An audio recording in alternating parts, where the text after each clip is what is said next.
kumpiyansa sa sarili. Ito ang pinagsusumikapan ngayon ng 18-year-old Lady Bulldog na si Audrey Paran.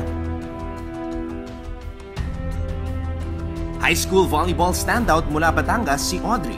At ngayon, unti-unti na niyang naipapakita ang kanyang galing sa court dahil na rin sa oportunidad na naibigay sa kanya ni Coach Roger Gorayev. Sarap po sa feeling kasi po pinagkakatiwalaan po ni Coach. Pero syempre po may kasama din po yung responsibility kasi kailangan gawin ko yung role ko ng maayos para makatulong sa team at saka mag-gain din po ako ng experience. Isa sa matakot po ako na hindi ko kayang gawin, dapat isipin ko na kaya ko para magawa ko po.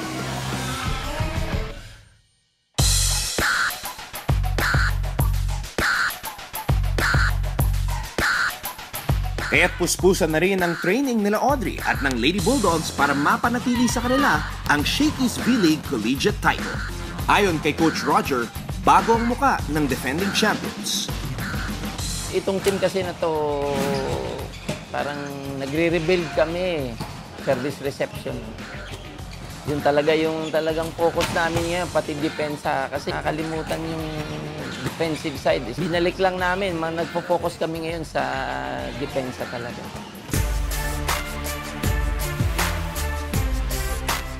Wala mang guest players ngayong season, mas patitibayin pa ng Lady Bulldogs ang kanilang opensa at depensa sa pangunguna ng team captain na si Jaja Santiago. Siyempre, kailangan ko i-improve sa sarili ko yung maturity sa loob ng court, yung leadership ko. And mas naging intense ngayon kasi nga marami kaming kailangang punan, marami kaming kailangang i-improve. Isa din sa aasahan ng team ang middle hitter na si Risa Sato. Sometimes hard training, but enjoy. Gusto ko champion.